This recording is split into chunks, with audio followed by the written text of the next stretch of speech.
오늘 경청에 방청객이 굉장히 많네요. 네. 자, 모두 자리에 앉아주시기 바랍니다.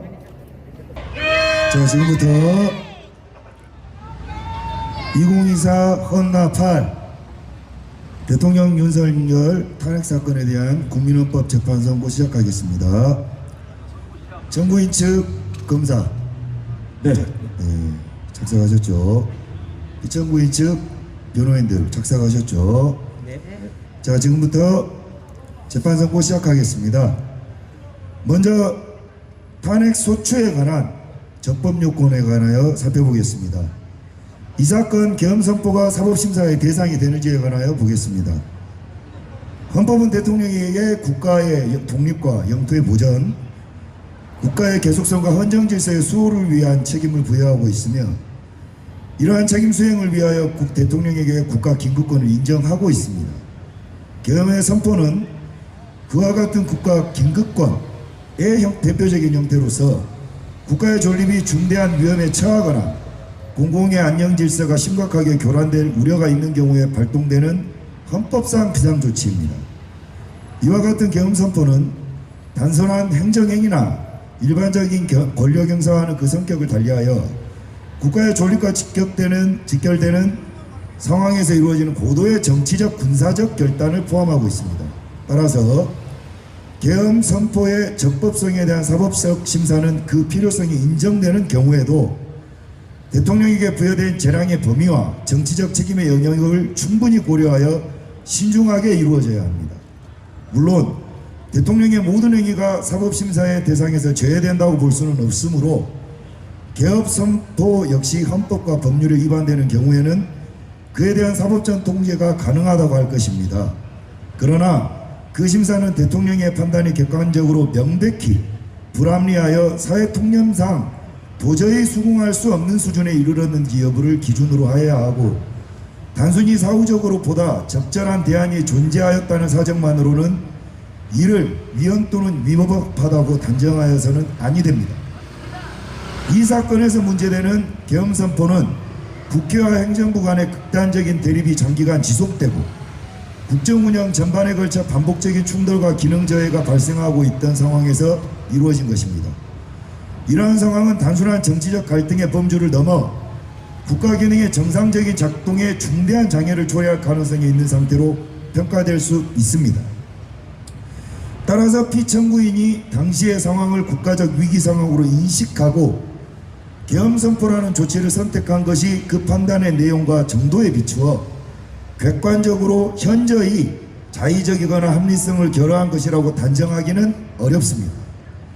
그렇다면 이 사건 계엄 선포는 사법심사의 대상이 되더라도 그 심사의 범위는 엄격하게 제한되어야 하고 대통령의 판단에 대하여는 최대한의 존중이 부여되어야 합니다. 다음, 국회 법사위의 조사 없이 이 사건 탄핵소추안을 의결한 점에 대하여 보겠습니다. 헌법은 탄핵소추 절차를 국회의 입법에 맡기고 있으나 이는 국회가 어떠한 절차를 선택하더라도 무조건 허용된다는 의미로 해석될 수는 없습니다. 탄핵소추는 대통령이라는 헌법기관의 지위를 박탈하는 중대한 법적 효과를 발생시키는 절차로서 그 본질에 비추어 적법 절차 원칙이 강하게 요구되는 영역입니다.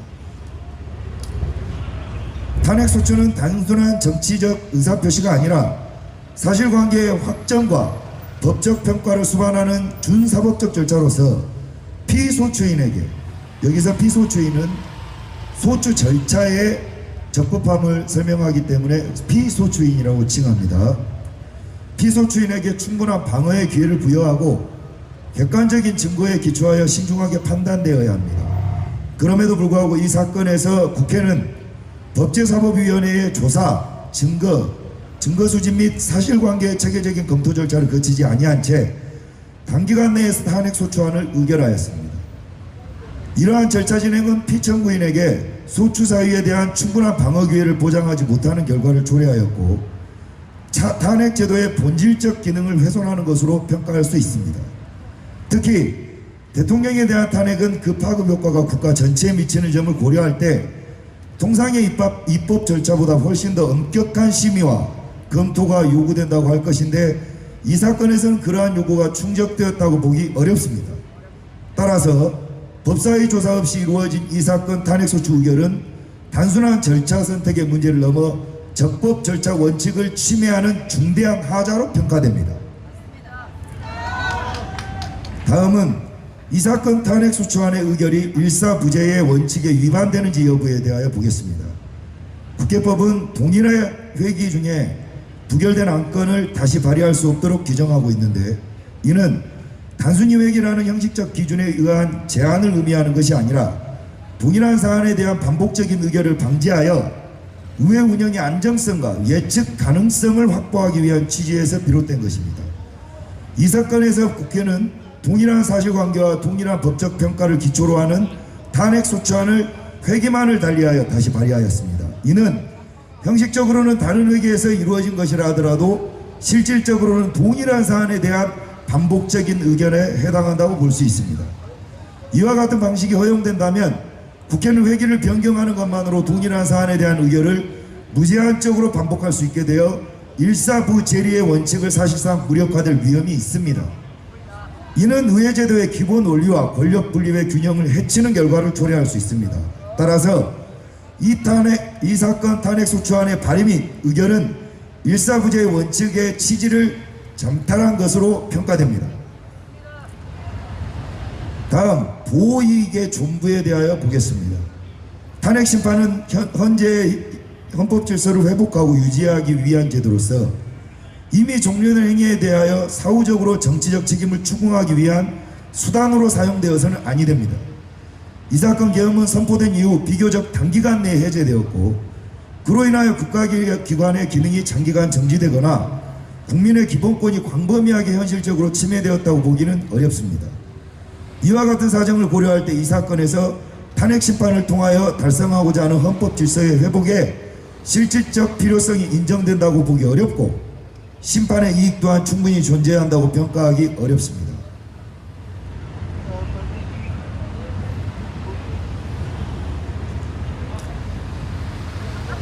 마지막으로 소추사유 변경에 대하여 보겠습니다. 국회는 당초 형법상 범죄 행위를 중심으로 탄핵소추를 의결하였으나 이후 그 주장을 변경하여 헌법 위반을 중심으로 재구성하였습니다. 이와 같은 변경은 단순한 법적 평가의 수정에 그치는 것이 아니라 소추의 전제가 되는 사실관계의 의미와 법적 성격을 근본적으로 달리하는 것으로서 피청구인의 방어권 행사에 중대한 영향을 미치는 사항입니다. 그럼에도 불구하고 국회는 이러한 변경에 대하여 별도의 심의나 의결 절차를 거치지 아니하였습니다. 이는 탄핵소추 절차의 적법성과 정당성을 훼손하는 것으로 평가할 수 있습니다. 대통령의 지위를 탈취하기 위하여 탄핵소추권을 남용하였다는 주장에 대하여 보겠습니다. 탄핵제도는 헌법 질서를 보호하기 위한 최후의 수단으로서 그 행사는 극히 제한적이고 신중하게 이루어져야 합니다. 이 사건에서 국회의 탄핵소추는 정치적 대립 상황 속에서 다수 의석을 바탕으로 신속하게 이루어졌고 그 과정에서 충분한 사실 확인과 법적 검토가 이루어졌다고 보기 어렵습니다.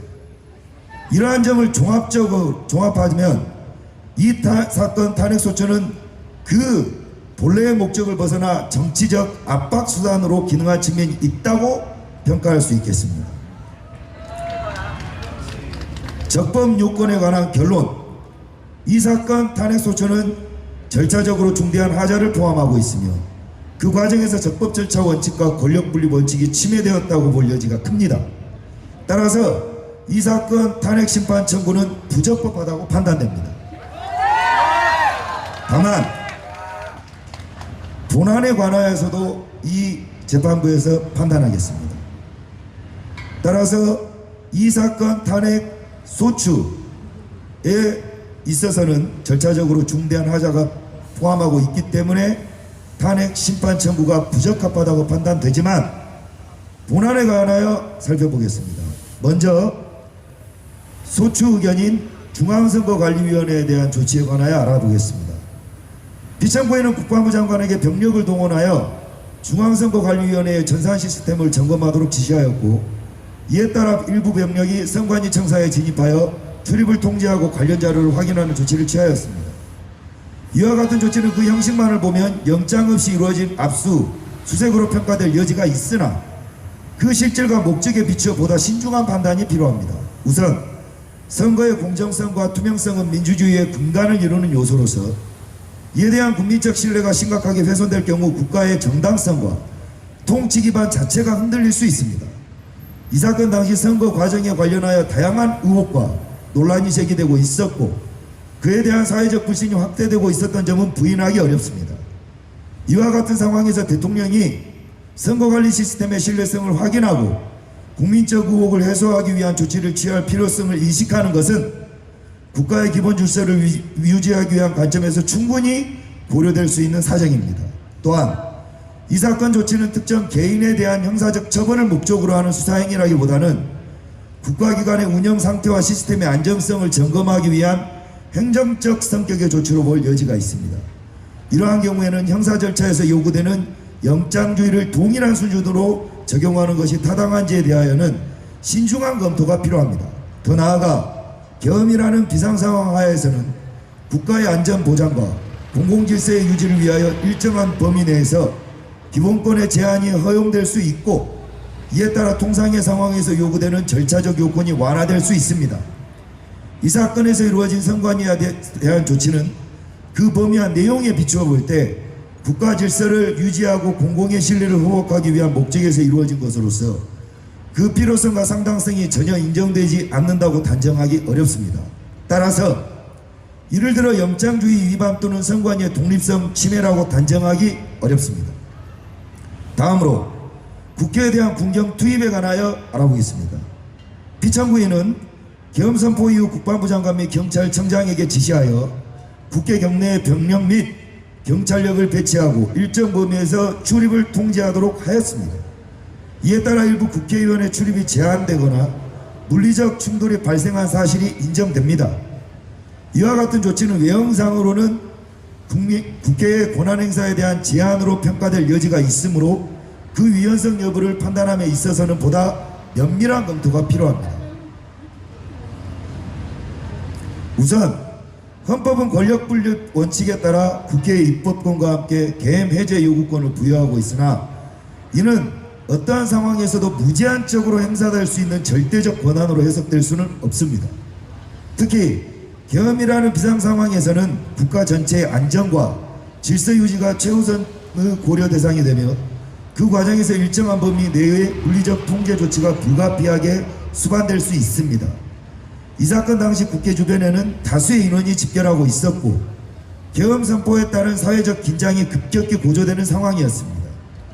이러한 상황에서 국회 경내로의 무질서한 진입이 허용될 경우 물리적 충돌이나 예측하기 어려운 사태에 발생할 위험이 존재하였습니다. 따라서 군경을 투입하여 일정한 범위 내에서 출입을 통제하고 질서를 유지하려는 조치는 그 목적과 필요성에 비추어 볼 때 전혀 합리성을 결여한 것이라고 단정하기 어렵습니다.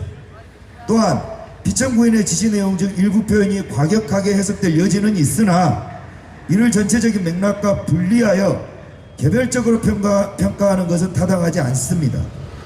당시 상황에서의 지시는 급박한 상황을 통제하기 위한 과정으로 이루어진 것으로서 국회의 기능 자체를 영구적으로 무력화하거나 민주적 질서를 전복하려는 의도로 보기는 어렵습니다. 더 나아가 실제로 국회는 계엄 해제 요구 결의를 진행하였고 그 기능이 완전히 정지되었다고 보기도 어렵습니다. 이는 해당 조치가 국회의 본질적 기능을 전면적으로 침해하는 수준에 이르지 않았음을 보여주는 사정으로 볼 수 있습니다. 따라서 이 사건 국회에 대한 군경 투입 및 출입 통제 조치를 들어 헌법상 권력 분립 원칙이나 국회의 권한을 본질적으로 침해하였다고 단정하기는 어렵습니다.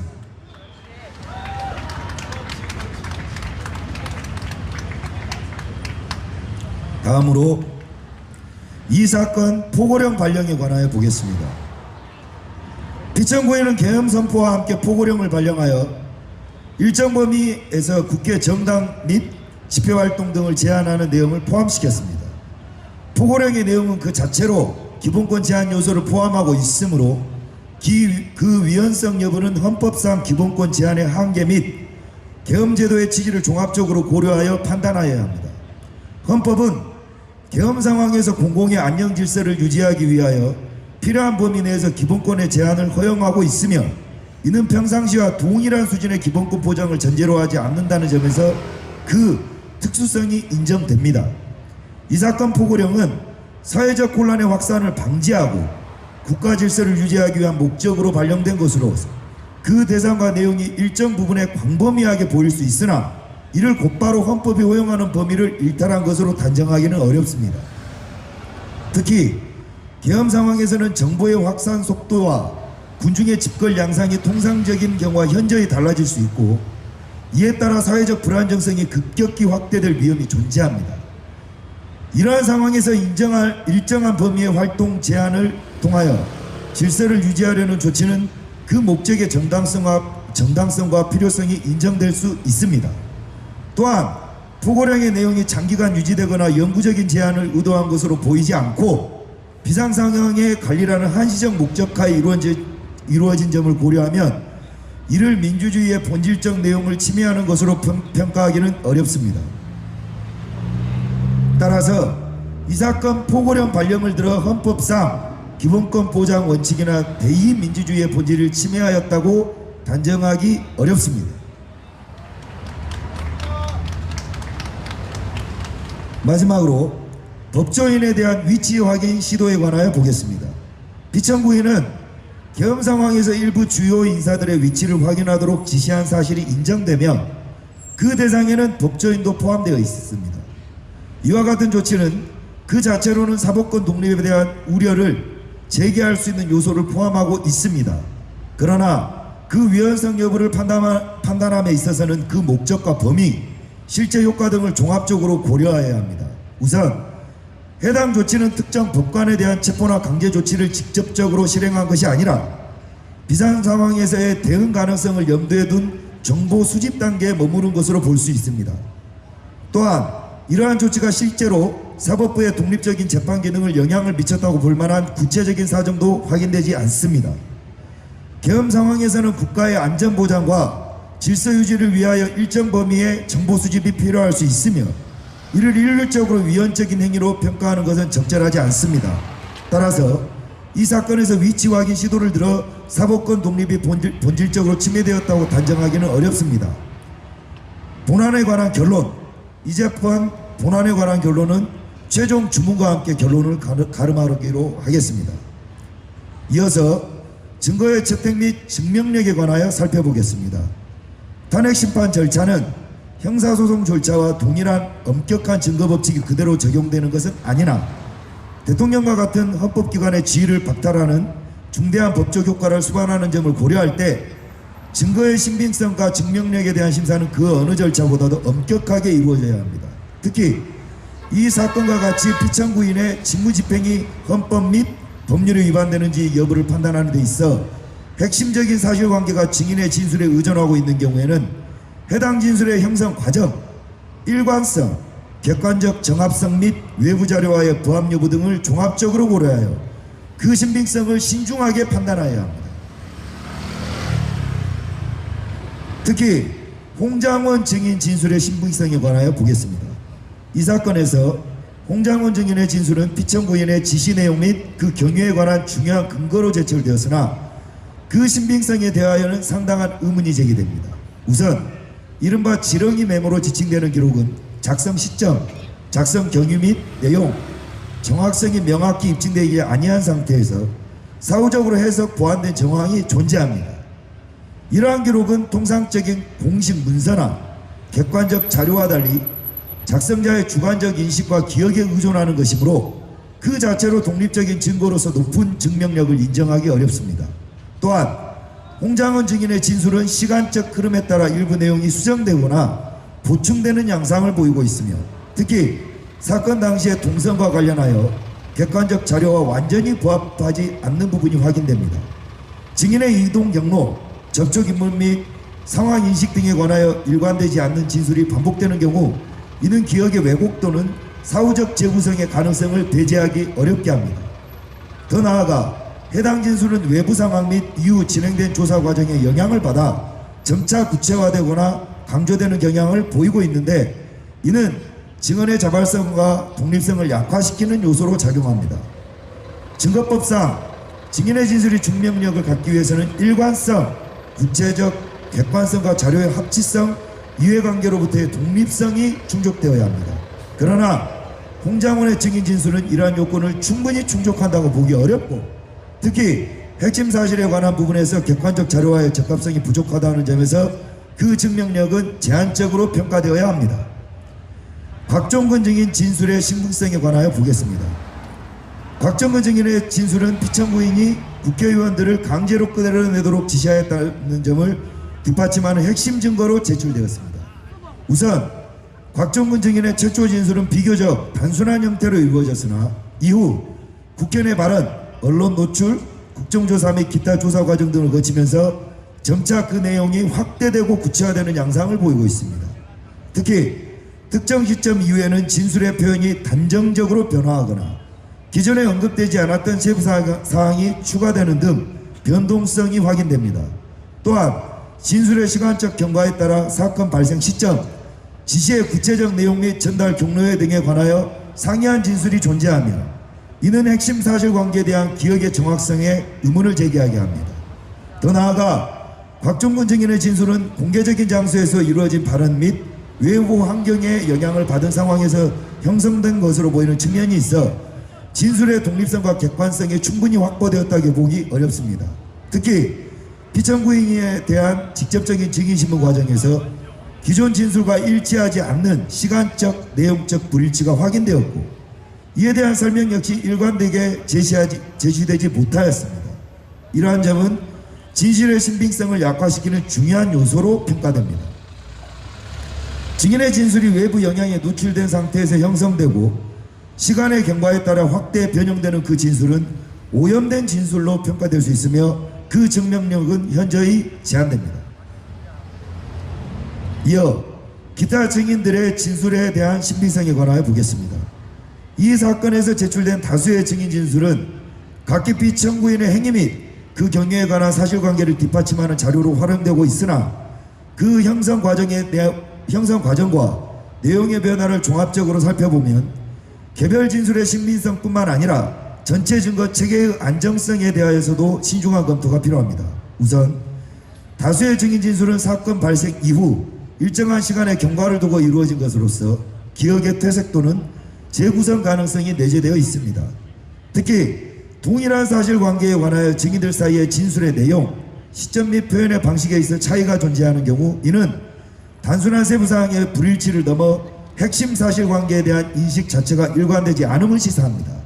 또한 일부 증인들의 경우 최초 진술과 이후 진술 사이에서 내용이 점차 구체화되거나 확대되는 양상을 보이고 있는데, 이러한 변화는 외부 정보의 유입, 언론 보도, 조사 과정에서의 유도적 질문 등 다양한 요인에 의해 영향을 받을 수 있습니다. 이와 같은 상황에서 형성된 진술은 그 자발성과 독립성이 약화될 수밖에 없으며 결과적으로 증명력 또한 제한적으로 평가되어야 합니다. 더 나아가 여러 증인들의 진술이 상호 보완적이라기보다는 특정 방향으로 수렴되는 과정에서 형성된 것으로 보이는 정황도 확인됩니다. 이는 개별 증인의 기억에 기초한 독립적인 진술이라기보다는 사후적 해석 또는 공통된 인식의 틀에 영향을 받은 결과일 가능성을 배제하기 어렵게 합니다. 법리적 관점으로 보건대 증인의 진술이 증거로서 충분한 증명력을 가지기 위해서는 앞서 서술했듯이 진술의 일관성, 객관적 자료와의 합치성, 외부 영향으로부터의 독립성, 형성 과정의 자연성이 확보되어야 합니다. 그러나 이 사건에 제출된 다수의 증인 진술은 이러한 요건을 완전히 충족한다고 보기 어렵고, 특히 핵심 사실관계에 관하여서는 진술 간 상충 또는 변동이 존재하여 이를 기초로 단정적인 사실 인정을 하기에는 한계가 있습니다. 또한 증인 진술이 서로를 보강하는 것처럼 보이는 경우에도 그 전제가 되는 사실관계가 자체가 독립적으로 확정되지 않는 상태에서는 이를 근거로 증명력을 강화하는 것은 적절하지 않습니다. 결국 이 사건에 제출된 기타 증인들의 진술은 그 개별적 신빙성과 상호 보완 관계를 종합적으로 고려하더라도 피청구인의 행위가 헌법 또는 법률에 위반된다는 점을 명백히 입증할 정도의 확실한 증거로 보기 어렵습니다. 따라서 앞서 본 홍장원 증인, 곽종근 증인을 포함한 기타 증인들의 진술은 그 신빙성과 증명력이 충분히 인정되지 아니하므로 이를 기초로 피청구인의 헌법 또는 법률 위반을 인정하기에는 합리적 의심을 배제하기 어렵습니다.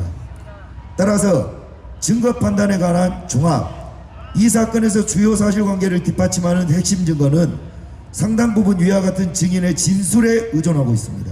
그러나 앞서 본 바와 같이 홍장원 증인의 진술의 객관적 적합성과 일관성이 부족하고 곽종근 증인의 진술은 형성 과정에서 외부 영향 및 내용 변형의 가능성이 존재하며 이들 진술만으로 피청구인의 행위를 헌법 위반으로 단정하기에는 합리적 의심을 배제하기 어렵습니다. 탄핵 심판은 그 성질상 형사재판과 동일한 증명 기준을 요구하는 것은 아니라고 하더라도 대통령의 파면이라는 중대한 결과를 초래하는 점에 비추어 볼 때 최소한 명백하고 설득력 있는 증명이 요구됩니다. 그럼에도 불구하고 이 사건에서는 그러한 수준의 증명이 이루어졌다고 보기 어렵습니다. 증거 부분 결론.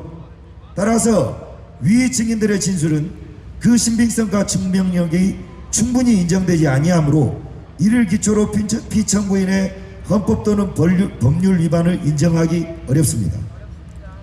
결론. 지금까지 살펴본 바에 따라 피청구인의 법 위반 여부 및 그 중대성에 관하여 종합적으로 판단합니다. 탄핵 심판에 있어서 피청구인을 파면하기 위하여서는 단순한 헌법 또는 법률 위반이 존재하는 것만으로는 부족하고 그 위반 행위가 헌법 질서에 미치는 부정적 영향과 파급 효과가 중대하며 헌법 수호의 관점에서 대통령의 파면이 불가피하다고 인정되는 경우에 하나여야 합니다. 이는 대통령이 국민에 의하여 직접 선출된 헌법기관으로서 민주적 정당성을 가지는 점, 그리고 그 임기 보장은 헌정의 안정성과 직결되는 요소라는 점을 고려할 때 탄핵은 어디까지나 예외적이고 최후적인 수단으로 가능하여야 한다는 헌법적 요청에 따른 것입니다.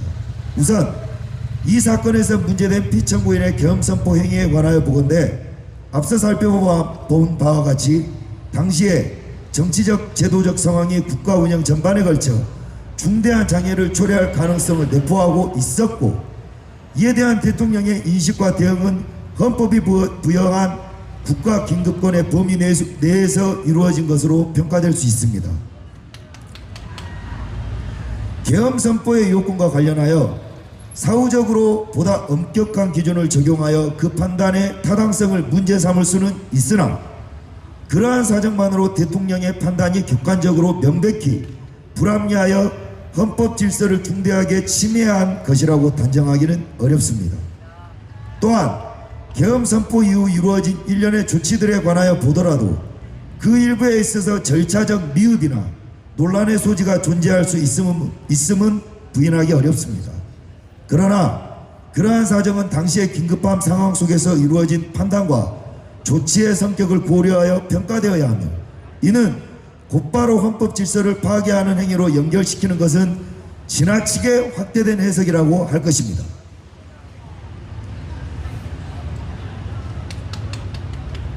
특히 국회, 선거관리기관 및 기타 국가기관에 대한 조치 역시 그 목적과 경위에 비추어 볼 때 국가질서 유지와 공공의 신뢰 확보를 위한 대응으로 평가될 여지가 있으며 이를 들어 피청구인의 헌법상 권력분립 원칙이나 민주주의 원리를 근본적으로 부정하였다고 단정하기는 어렵습니다. 나아가 이 사건에서 피청구인의 위헌, 위법 행위를 인정함에 있어 핵심적인 근거로 제시된 증거들에 관하여 보건대 앞서 상세히 살펴본 바와 같이 주요 증인들의 진술은 그 형성 과정, 내용의 변동성 및 객관적 자료와의 적합성을 등을 비추어 볼 때 그 신빙성과 증명력이 충분히 인정된다고 보기 어렵습니다. 탄핵 심판은 형사재판과 동일한 엄격한 증명 기준을 요구하는 것은 아니라고 하더라도 대통령의 파면이라는 중대한 결론을 도출하기 위하여서는 최소한 합리적 의심을 배제할 수 있을 정도의 명확하고 설득력 있는 증명이 요구됩니다. 그러나 이 사건에서는 그러한 수준의 중명이 이루어졌다기 보기 어렵고 오히려 주요 사실관계에 관하여 상충되는 진술과 불확실성이 존재하는 이상 이를 기초로 피청구인의 헌법 또는 법률 위반을 단정하는 것은 신중을 기하여야 합니다. 더 나아가 이 사건 탄핵소추 절차 자체에 관하여 보더라도 법사위원회의 조사 없이 이루어진 의결, 통일사안에 대한 반복적 발의, 소추사유의 실질적 변경 등 일련의 과정에서 적법 절차 원칙과 권력분리 원칙에 반하는 중대한 하자가 존재함을 확인할 수 있습니다. 이와 같은 절차적 위법은 단순한 형식적 하자에 그치는 것이 아니라 탄핵 심판의 정당성과 정통성을 근본적으로 훼손하는 요소로 작용합니다. 헌법이 예정한 탄핵제도는 정치적 다수의 의사에 따라 임의로 행사될 수 있는 권한이 아니라 엄격한 절차와 요건을 충족하는 경우에 한하여 발동될 수 있는 예외적 제도라는 점을 고려할 때 이러한 절차적 하자는 결코 간과될 수 없습니다. 결국 이 사건에서 피청구인의 행위는 일부 논란의 여지가 있는 부분이 존재하더라도 이를 헌법 질서를 중대하게 침해하여 대통령의 파면을 정당화할 정도의 위헌, 위법 행위라고 평가하기 어렵고 오히려 당시의 상황에 대응하기 위한 국가 긴급권의 행사로서 그 합리성이 전혀 인정되지 않는다고 단정할 수 없습니다. 또한 탄핵소추 절차 자체에 중대한 하자가 존재하는 이상 이를 기초로 한 탄핵 심판 청구를 인용하는 것은 헌법상 적법 절차와 권력 분립의 원리에 부합한다고 보기 어렵습니다. 주문 헌법재판법에 따라 시간을 고지드리겠습니다. 현재 시각 18시 04분. 먼저 잘못 선고된 2024 헌나 기존 판결문을 폐기하겠습니다.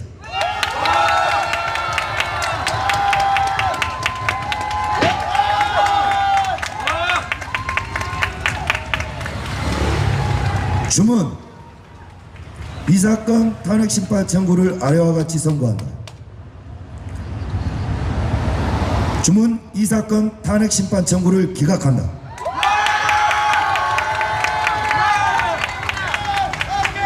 이것으로 선고를 마치겠습니다. 마치며 국민들이 헌법재판관으로서 소감을 말씀드리고자 합니다. 먼저 이전 적폐 문영재 재판관에게 경배야, 재판은 이렇게 하는 거다. 후일 역사는 오롯이 너와 나의 재판을 판단하고 비교하게 될 것이고 덧봉을 진 너인지 빈봉을 진 나인지 후대가 진짜 정의가 관통된 판결문이 무엇이었는지를 선택하게 그 비교가 기꺼이 되어줄 테니 두고두고 이 오역의 결정에 대해 후회하고 참회하기를 빌어본다. 이어 이러한 사정으로 거저 주어 처먹은 권력에게 이재명에게 고한다. 이렇듯 정의는 그다지 정의롭지 않아 보일지언정 언제라도 삶에 적당히 가까운 거리에 있는 듯 없는 듯 존재해왔다. 지금의 유행스러운 너의 인생 전반에 걸친 순간이 후일 화양연화가 될지 지옥 연생이 될지 이미 가짜의 말과 시간으로 점칠된 지난 과거에서 우리는 이미 해답을 점쳐보고 있다. 아마도 이 우연처럼 보이는 거짓과 날조로 탄생된 너라는 정권 결과는 처절한 고통이 수반되고 국가의 수명이 바닥을 치는 상황이 맞닥뜨리게 되겠지만 우리는 보란듯 과거와 현재로부터 질서와 이치를 깨닫고 다시 앞으로 전진할 것이고 반드시 너를 역사의 재판장에 세워 진짜 심판을 일점의 오류 없이 조속한 시일 내에 완수할 것임을 다짐하고 경고한다. 남은 시간 부탁하건대 부디 아무것도 하지 말아주기를 바란다. 네가 하는 모든 행동과 말이 법을 어기지 않은 것이 없고 국익에 해롭지 않은 것이 없으니 그냥 숨만 쉬고 심판을 기다려주길 바란다. 이상으로 모든 재판을 마치겠습니다. 국민대리헌법재판 재판관 안정권 감사합니다.